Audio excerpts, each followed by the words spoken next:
오늘은 나머지 세 가지를 좀 나눠볼 건데요. 세 번째는 안일함입니다. 안일함. 무사안일이라는 말 쓰잖아요. 안일함. 율법주의는 앞에서 말했던 대로 자기 의를 의지하는 겁니다. 다르게 말하면 자기의 육신을 의지하는 것, 또는 자기가 가진 것을 의지하는 것, 또는 자기가 이룬 것을 의지하는 거죠. 잘 아시다시피 계시록에 보시면 라오디아 교회가 나옵니다. 그들은 미지근하고 안일한 신앙 가운데 있었죠. 그래서 예수님께서 그것을 책망하시는데요. 회개를 촉구하십니다. 이 교회가 왜 안일함 가운데 있었느냐, 우리가 말씀을 조금 볼 필요가 있는데 한번 보겠습니다. 계시록 3장 14절로 21절인데요. 제가 한번 읽어보겠습니다. 라오디게아 교회의 사자에게 편지하라. 아멘이시오 충성되고 참된 증인이시오 하나님의 창조의 근원이시니가 이르시되 내가 네 행위를 아노니 내가 차지도 아니하고 뜨겁지도 아니하도다. 내가 차든지 뜨겁든지 하기를 원하노라. 내가 이같이 미지근하여 뜨겁지도 아니하고 차지도 아니하니 내 입에서 너를 토하여 버리리라. 내가 말하기를 나는 부자라 부요하여 부족한 것이 없다 하나 내 곤고한 것과 가련한 것과 가난한 것과 눈먼 것과 벌거벗은 것을 알지 못하는도다. 내가 너를 권하노니 내게서 불로 연단한 금을 사서 부유하게 하고 흰옷을 사서 입어 벌거벗은 수치를 보이지 않게 하고 안약을 사서 눈에 발라보게 하라. 물은 내가 사랑하는 자를 책망하여 징계하노니 그러므로 내가 열심을 내라 회개하라. 볼지어다 내가 문 밖에 서서 두드리노니 누구든지 내 음성을 듣고 문을 열면 내가 그에게로 들어가 그와 더불어 먹고 그는 나와 더불어 먹으리라. 이기는 그에게는 내가 내 보좌에 함께 앉게 하여 주기를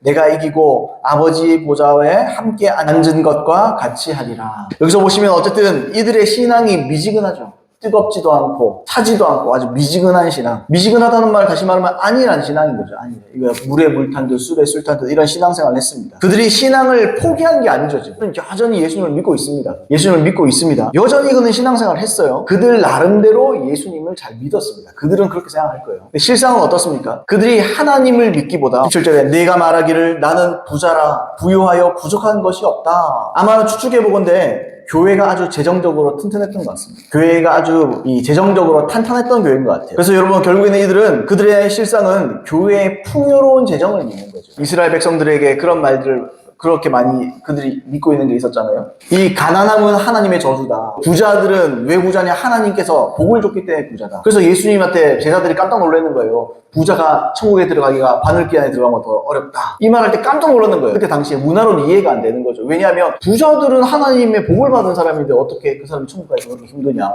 그럼 가난한 사람들은 오죽하겠냐 이런 거예요. 결과적으로는 아마 이들도 그랬던 것 같습니다. 교회의 풍요로운 재정을 믿었던 것 같아요. 그래서 그들이 곤고하고 영적으로 가련하고 가난하고 눈멀고 벌거벗은 것을 못 보는 거죠. 여기는 자기가 괜찮다고 생각하거든요. 교회가 커지면 삐까번쩍한 건물을 지어놓고 커지고 재정이 막 많고 그랬을 거예요. 여러분 이 땅 가운데 저는 대형교회를 탓할 생각은 없어요. 대형교회 하나님 쓰시는 교회고 그죠? 그들 나름대로 노고가 있을 거고 그들이 할 수 있는 역할들이 있잖아요. 그래서 대형교회가 나쁘다는 말은 아니에요. 그러나 여러분 이 말씀 가운데 보면 교회가 자기의 풍요로움을 믿기 시작하면 눈이 멀어버리는 거예요. 우리는 재정적으로 빵빵하니까 괜찮다.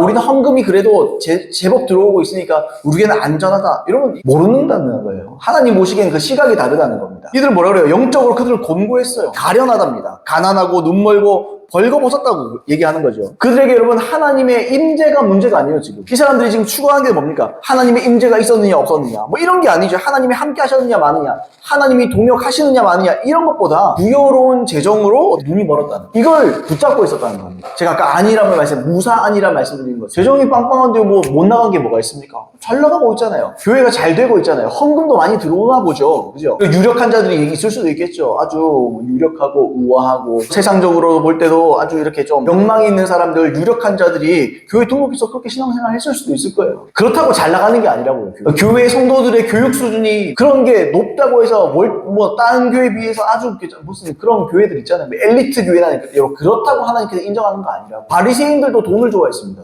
누가복음 16장 13절로 14절에 이렇게 돼 있어요. 집 하인이 두 주인을 섬길 수 없나니 혹 이를 미워하고 저를 사랑하거나 혹 이를 중히 여기고 저를 경히 여길 것입니다. 너희는 하나님과 재물을 겸하여 섬길 수 없느니라. 바리새인들은 돈을 좋아하는 자들이라. 이 모든 것을 듣고 비웃거늘. 예수님께서 바리새인들을 딱 볼 때 하는 말이에요.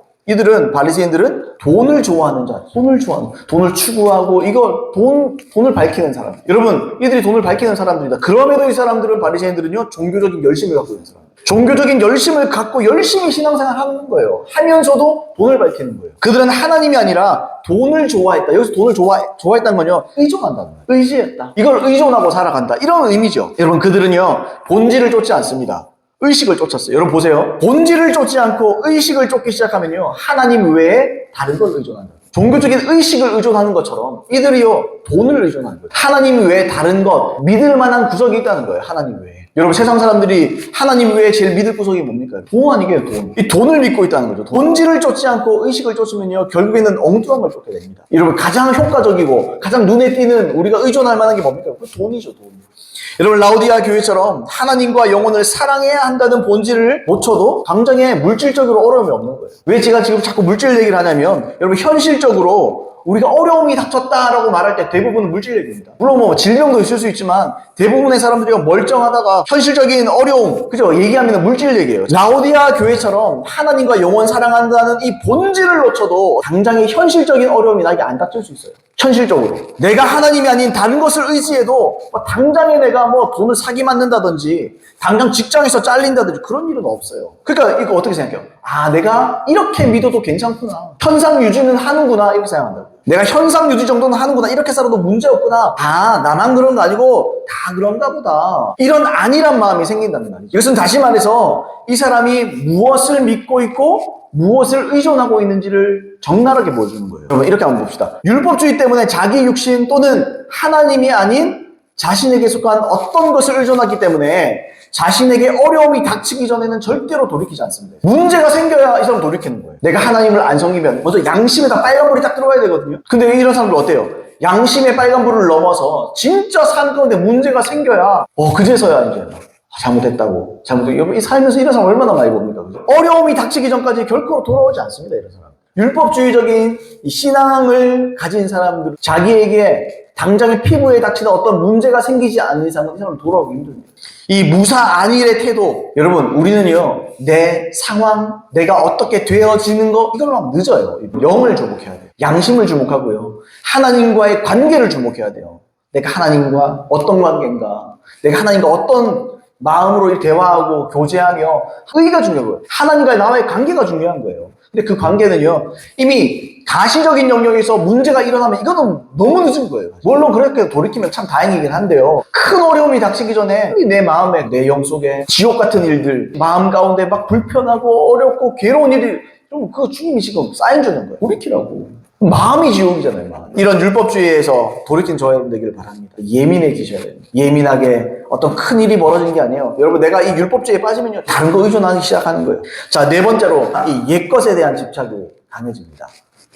율법주의의 또 다른 열매는요, 바로 집착인데요. 율법주의에 빠진 사람들 또는 율법주의의 영향을 받는 사람들은요, 자신이 그동안 해왔던 것을 포기 못합니다. 자, 해왔던 그대로 해야 돼요. 그러니까 그냥 하던 대로 합시다. 이게 아주 큰 일을 치르기 전에 분주하게 마음을 좀 흐트리지 말자, 이런 차원에서 하는 얘기 말고, 자기가 해왔고, 자기가 전에 일했던 방식, 의존해왔던 방식, 그래서 이걸 익숙해지는 거예요. 그래서 남들이 좀 더 좋은 방향으로 변화돼서 좀 더 좋게 하려고 못 견디는 거예요. 내가 했던 방법이 있다는 거예요. 그러니까 헌 가죽 부대라는 거예요. 진리도 그렇잖아요. 진리는요, 계속 종교개혁 이후로 계속해서 그 빛은 밝아지고 있는 거예요. 진리는 점점점 뚜렷해지고 있는 겁니다. 시간이 갈수록. 근데요, 옛날에 믿던 방식을 좋아하지만 아직도 칼빈주의 얘기하잖아요. 옛날에 믿던 방식은 아직도 루터 얘기하잖아요. 오직 믿음. 율법에 대해서는 오직 믿음이지. 율법이 아니고 믿음이다. 이거 할 때 오직 믿음을 쓰는 거지. 회개 앞에도 그것을 쓴다니까요.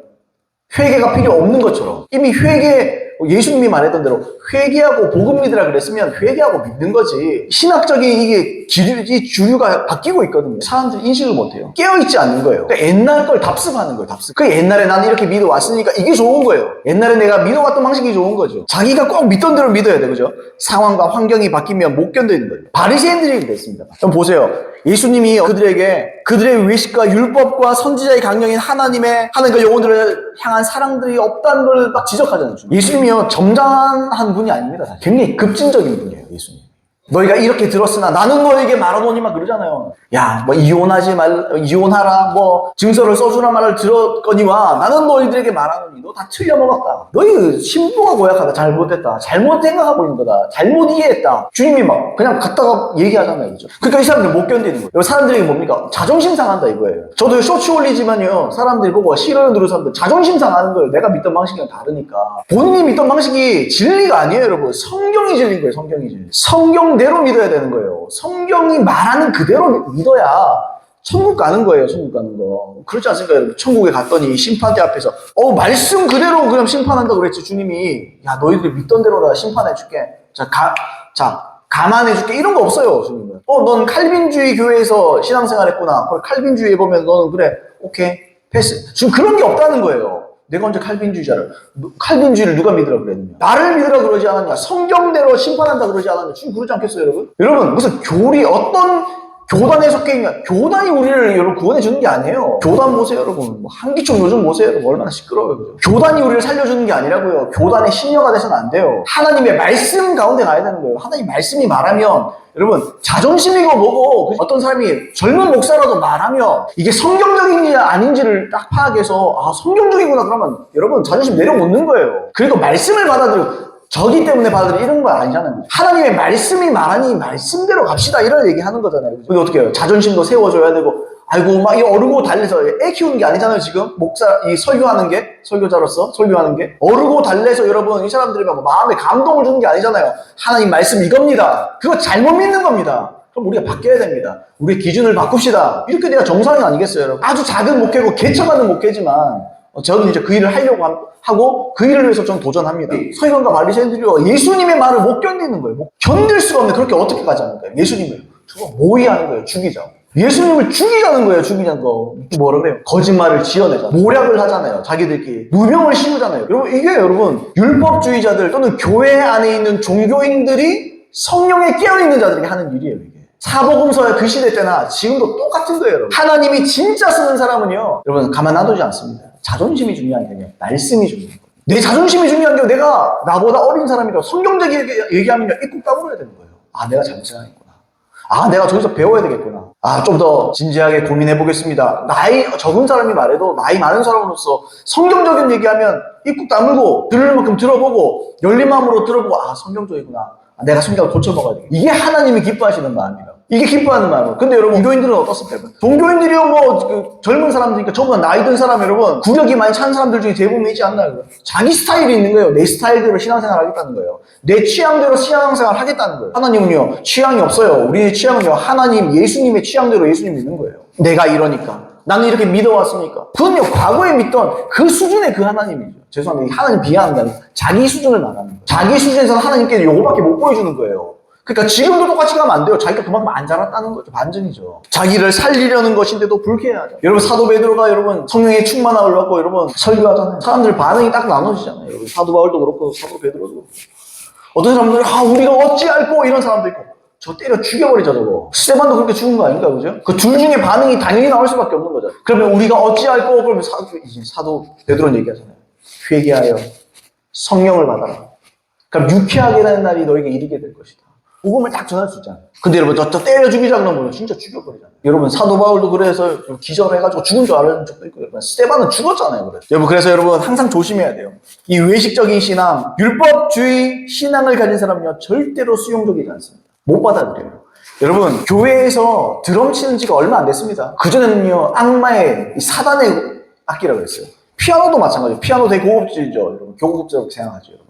피아노도 이거 못 쳤습니다, 옛날에. 저 술집에서만 치는 거라고. 옛날에는 다 파이프 오르간이에요. 뒤엉교회도 그래서 아직도 파이프 오르간에 대한 미련을 못 버리잖아요. 파이프 오르간에 하는 은혜를 받는 게 아니에요. 감동을 받는 게 아니에요. 기타 여러분 한 줄짜리 쳐도 괜찮아요. 그 안에 내 마음을 담아서 주님을 찬양하면 주님이 기뻐하시는 거예요. 그런 식으로 수용적이지가 못하잖아요. 옛날에 했던 그대로 해야 되고 답습해야 되고. 이건요 왜 심각하냐면요. 하나님께서 일으키는 성령의 사역 또는 부흥이 일어나도 사람들이 이걸 못 받아들입니다. 부흥을 다 받아들일 거 생각하지 마세요. 율법주의적인 사람들은요 절대로 부흥을 받아들일 수 없어요. 그들이 생각하는 그림이 있어요. 그들이 생각하는 부흥의 그림이 있어요. 그대로 안 되면요 전부 다 없애버립니다. 자기가 생각하는 모습의 그림. 예수님도 그랬잖아요, 여러분. 여러분 그들이 메시아를 기다렸어요. 메시아이신 예수님이 오셨는데요 그들의 그림이 안 맞는 거예요. 예수님 정치적으로 로마를 뒤집어엎을 뭐 그런 사람을 원했다고요. 근데 자기 생각이 다르니까 어떻게 해요? 바로 처단해버려요. 여러분 이거 부흥하고 똑같이 생각할 수 있어요. 여러분 메시아가 오는 것과 부흥을 똑같이, 물론 그게 같은 건 아니지만 그걸 비슷하게 생각할 수도 있다고. 그들은요 그들의 그림 가운데서 딱 생각하는 거예요. 그래서 뭐라 그럽니까 여러분? 그들이 아니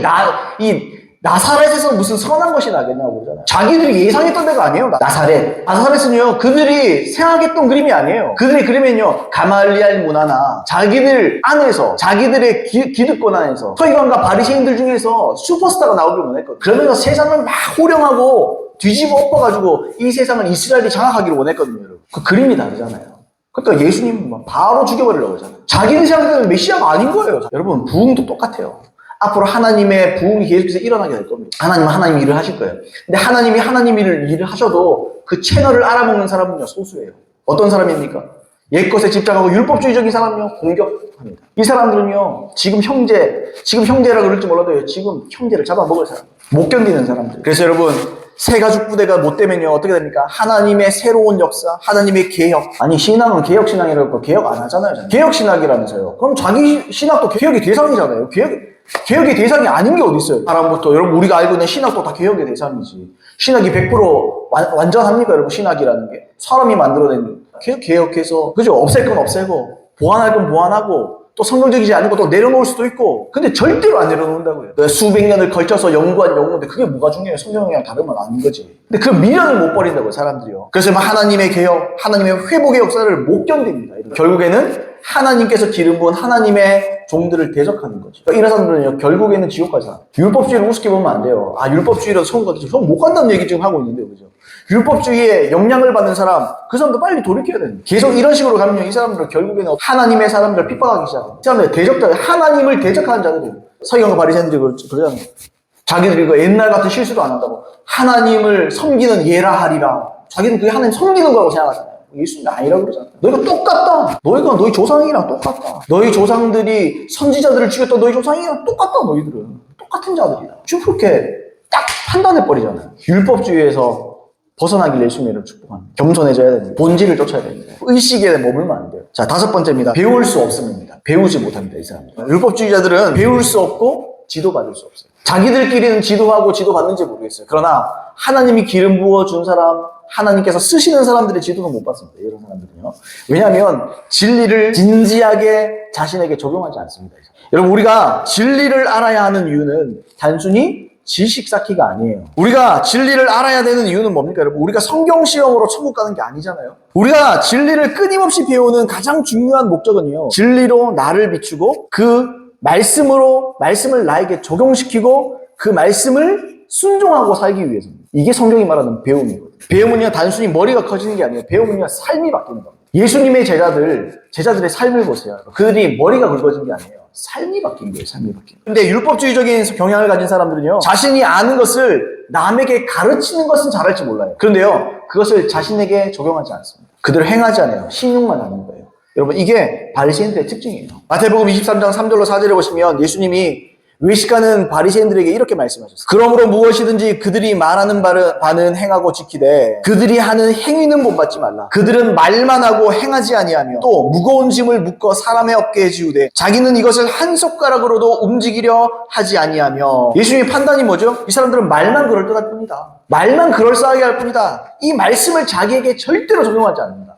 손도 하나 까딱 안 한다. 딴 사람에게는 이거 해라 저거 해라. 짐을 지우는지 몰라도 그들은 손가락 하나도 까딱하지 않는 사람들. 이런 사람들은요, 판단하는 자리에 있는 거예요. 여러분, 그래서 교회 안에 판단하는 사람들이 많은 거예요. 좀 종교적인 교회 가면요, 전부 다 팔짱 끼고 판단을 하는 거예요. 판단하는 거. 말씀을 듣고 내가 그 말씀에 은혜 받고 내가 말씀에 깨트려지고 내가 변화되는 게 아니고, 아이고 저 권사는, 아이고 저 장로는 들어야 되는데 그거 안 왔네. 저거 들어야 되는데. 이렇게 되는 거죠. 입만 산 거예요. 입만 산 거. 자기가 아는 지식을 그 잣대, 하나님의 말씀이라는 잣대로 나를 안 비춰봐요. 그 잣대로 해봐 남을 대보는 거예요. 잣대로 들이대는 거예요. 그리고 자신은 조금 더 변화를 원하지 않습니다. 왜냐하면 자기는 괜찮은데요. 뭐. 자기는 예전부터 그렇게 신앙생활을 해왔고 아까 얘기했잖아요. 괜찮은 사람인데요. 뭐. 근데 자기 기준에 보니까 다른 사람들은 다 이상한 거예요. 제대로 안 되는 거예요. 자기가 뭔가 이상한 거예요. 자기가 볼 때는 만족스럽지 않은 거예요. 그러니까 뭐예요? 자기 기준이 있다는 거예요. 자기 어떤 판단 기준이 있다는 거예요. 그리고 그 판단 기준을 어떻게 합니까? 남에게만 들이대는 거죠. 나에게는 굉장히 너그러워요. 나에게는 그 잣대감으로 그 상황에 따라서 이렇게 해야 돼. 남들한테는 엄청 인색하잖아요. 남들한테 인색해요. 이게 진리인데 다음 회에서 싸움이 그렇게 됩니다. 자, 로마서 2장 21절로 23절에 보시면 그러면 다른 사람을 가르치는 네가 내 자신을 가르치지 아니하느냐? 도둑질하지 말라 선포하는 내가 도둑질하느냐? 간음하지 말라 말하는 네가 간음하느냐? 우상을 가증히 여기는 내가 신전 물건을 도둑질하느냐? 율법을 자랑하는 내가 율법을 범함으로 하나님을 욕되게 하느냐? 이 이스라엘 백성들에게 하는 말이거든요. 야, 다른 사람을 가르치는데 너는 네 자신을 못 가르치냐? 왜 말씀을 네가 네 스스로 이렇게 못 붙잡냐? 남을 가르치기는 좋아해요. 근데 스스로는 절대로 안 배워요. 지식으로만 아는 거지. 배운다는 것은요, 아까 말씀드렸듯이 단순히 한두 가지 아는 게 아니죠. 하나님을 안다고 할 때 그 아는 게 경험적인 알을 의미하는 것처럼 진리를 안다는 건 역시 경험적인 알을 말합니다. 그 말씀대로 살아내는 걸 말하는 거예요. 진리를 알되 체득한다. 몸으로써 안다. 이런 걸 얘기하는 거예요. 단순히 지식을 배우지 말고 배운 지식을 정직하게 자기 자신에게 적용하고 체득하는 거. 이게 성경이 안다고 말하는 거예요. 너는 왜 말씀을 배워놓고 딴 사람한테는 기준을 잣대를 갖다 대면서 너 스스로를 가르치지 않냐는 거예요. 네 자신을 왜 안 가르치느냐? 왜 말씀대로 안 사느냐는 거예요. 알면서 아까 나왔잖아요. 간음하지 말라 그러는데 네가 왜 간음하느냐? 그런 얘기 하잖아요. 율법을 자랑하는 네가 너는 왜 율법 안 지키는데? 경험적인 알면요, 무엇보다 자기 자신을 온전히 변화시키는 거죠. 경험적인 알.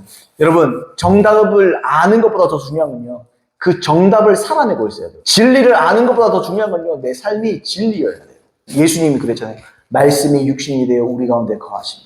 말씀이 육신이 되는 삶을 사는 게 그 제자된 삶이에요. 여러분, 말씀을 아는 게 중요하죠. 근데 여러분, 하염없이 아는 게 중요한 건 아니에요. 말씀은요, 조금 알아도 살아내세요. 작은 것도 좋아요. 큰 게 아니라도 좋아요. 내가 결단하고 기도할 때 하나님께서 마음에 주시는 대로 그만큼 어쨌든 한 걸음 내밀어 보세요. 그렇게 살아가는 게 중요하다는 거예요. 이게 내가 말씀을 배운다는 의미예요, 성경에서. 네가 말씀을 아냐?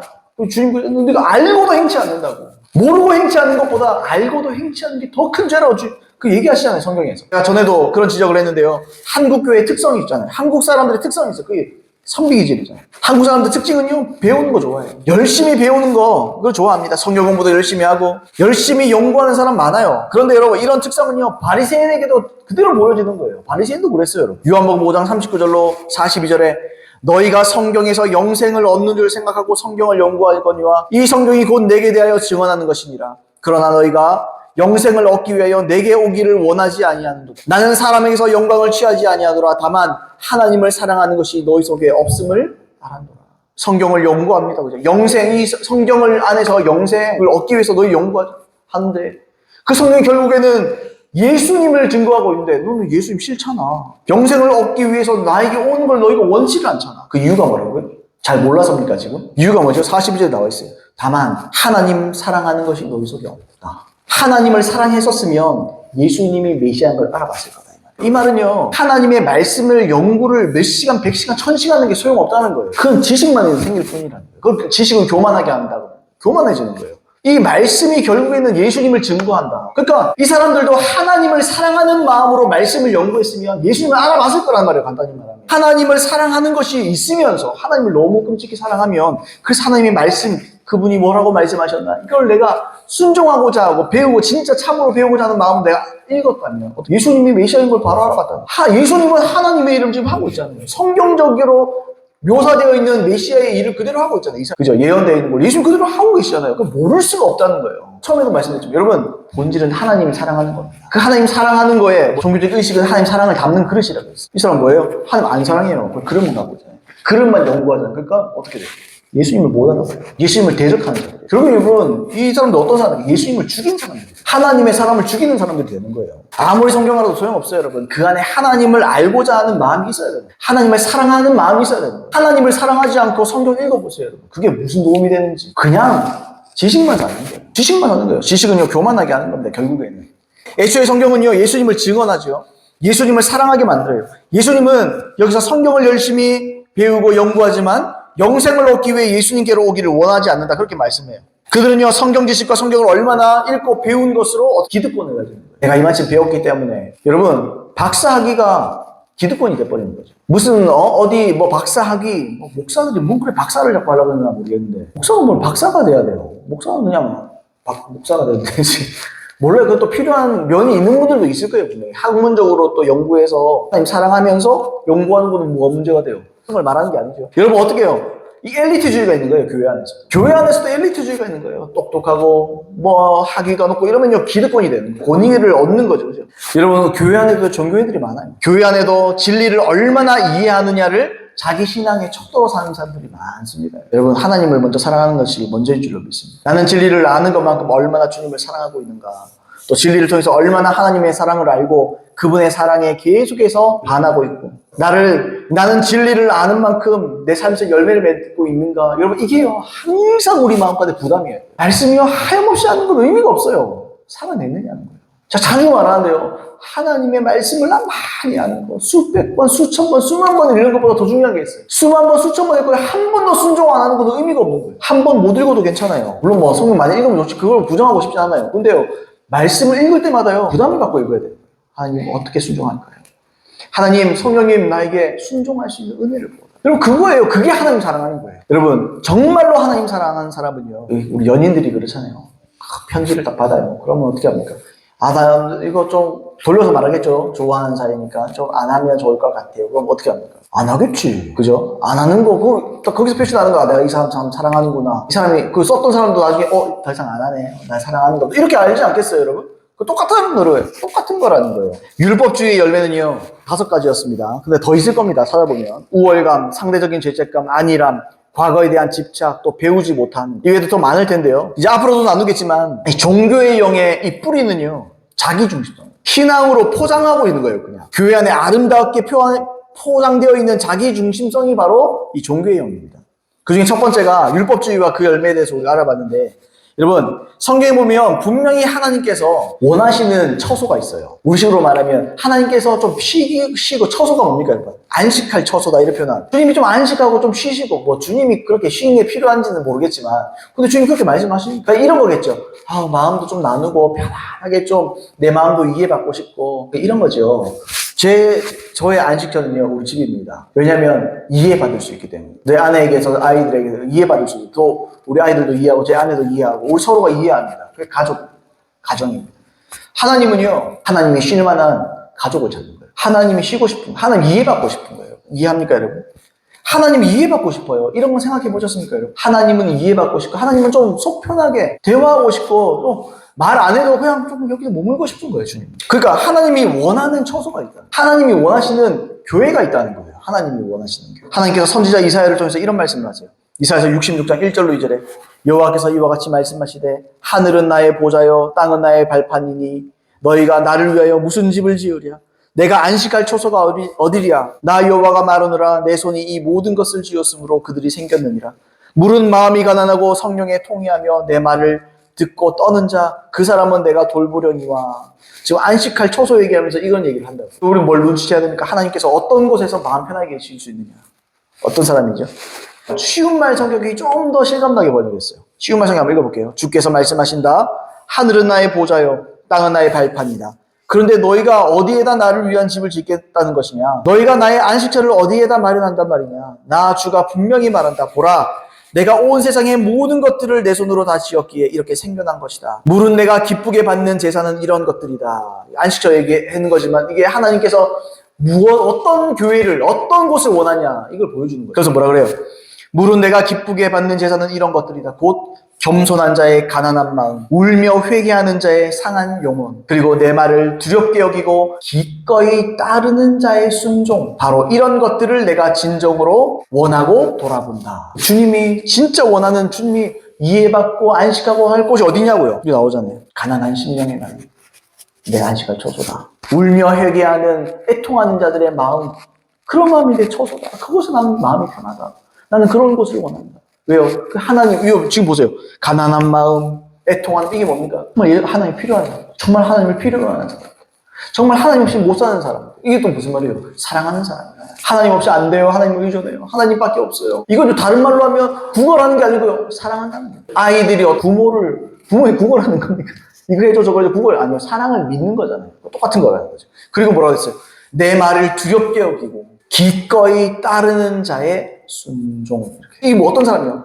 하나님의 말씀을 두려운 마음으로 듣는 거예요. 그러면서 어떻게 해요? 우리는 그냥 들으면 끝입니까? 그게 아니잖아요. 기꺼이 따른다. 그 기꺼이 따르려는 마음으로 하나님의 말씀을 듣는 자. 저도 설교하지만 성도들 중에 앉아서 막 인상 쓰고 이런 사람 있으면 설교하기 싫어요. 주님은요, 저보다는 만배가 뭐예요? 하나님은 비교할 수 없을 정도로 예민하십니다. 하나님은 그냥 알아요. 왜 왔는지 알아요. 그리고 우리가 말씀 들을 때 어떤 마음으로 듣는지를 알아요. 근데 주님이 우리에게 보고 싶은 게 그거예요. 설교를 때 어떻게 돼요? 이렇게 듣나요? 아니, 이렇게 듣는 거예요. 제가 이게 무슨 빨리 말씀하세요. 순종하게. 어떤 말씀 하실 겁니까? 내가 정말 순종하겠습니다. 좀 뉘앙스가 느껴지시나요? 말씀하세요. 빨리요. 뭐든 하겠습니다. 이게 하나님 기뻐하시는 일이라면, 이게 하나님께서 사랑하시고 하나님께서 편하게 생각하시는 일이라면, 하나님 기쁨을 드리는 일이라면 뭐든지 빨리 말해보세요. 말해보세요, 주님. 얼른이요. 하나님이 이런 자 찾는다고. 여러분, 하나님이 이런 교회 찾는다고. 여러분의 출석하시는 교회는 어떠세요? 여러분은 어떠세요? 여러분, 이 세 가지 마음을 갖고 있습니까? 여러분, 이 세 가지가 뭘 보여주는 겁니까, 여러분? 이게요, 종교형에서 벗어난 진짜 교회를 보여주는 거예요. 진짜 교회는 어떤 교회예요, 여러분? 진짜 교회 성도들은 어떻습니까? 진짜 교회는 어떤 분위기가 있는 거예요? 그 안에 겸손이 있는 거예요. 가난한 게 있는 거예요. 하나님 없이 안 된다는 게 있는 거예요. 하나님 없이는 내가 죽겠다는 게 있는 거예요. 그죠? 울며 회개하는 자의 상한 영혼. 교회 안에요, 눈물 받아야 돼요, 교회는 원래. 하나님의 뜻대로 일주일 동안 살면서 못 살았던 거 막 회개하고 후회하고 하나님께서 용서해달라고, 하나님 정말 다음번은 잘해보겠다고. 하나님 사랑하니까요. 여러분, 사랑하는 사람이 실망시키는 거 기분 좋아요? 그거 쉽지 않잖아요. 물론 그게 지옥 가는 것도 포함되어 있겠지만. 그리고요, 설교 시간 되면요, 사람들이 막 들어야 되는 거예요. 교회 분위기, 설교 시간의 분위기가 달라야 돼요. 말씀하십시오. 뭐든 말씀하십시오. 정말 해보겠습니다. 하나님, 내가 은혜를 받고 반드시 이것을 순종하기를 원합니다. 도전하는 의식, 이 도전적인 마음, 말씀을 하고 싸워보자고 도전하는 거 말고 말씀을 듣고 세상을 향해 도전하는 마음, 이 세 가지가 갖춰져 있는 거예요. 하나님의 이런 교회 찾는다고요. 이런 교회가 하나님이 찾는 교회라고요. 이런 교회가 하나님께서 세우시는 교회라고요. 이런 교회가요, 하나님께서 만들어 가시는 교회라고요. 하나님께서 원하시는 하나님의 안식할 처소라고요. 하나님의 임재는 이 가운데 있는 거예요. 이런 분위기 속에 있는 줄로 저는 믿습니다. 여러분, 종교형이 깨뜨려져야 됩니다. 종교형을 깨뜨리는 방법이 뭡니까? 가난한 마음. 깨뜨리는 게 뭡니까, 여러분? 회개하는 자의 애통하는 마음입니다. 이 세 가지 다 들어가 있는 거예요. 이 세 가지를 지금 얘기했지만 전부 다 종교의 영과 반대예요. 여기 자기 중심성이 어디 있습니다. 여기는요, 100%, 1000%, 1000%, 10만 프로, 1억만 프로 하나님 중심이에요. 이 모든 이 세 가지 태도는. 우리의 그 태도가 있냐는 거예요. 출석하는 교회에 이런 성도들이 있냐고. 이런 성도들이 줄을 이루고 있느냐고요. 여러분, 마음이 가난하기를 바랍니다. 심령에 통해하는 마음이 있기를 바랍니다. 그리고 하나님의 말씀을 두렵고 떨림으로 듣고 기꺼이 순종하려는 도전적인 마음으로 듣는 저와 여러분 되기를 예수님 이름으로 축복합니다.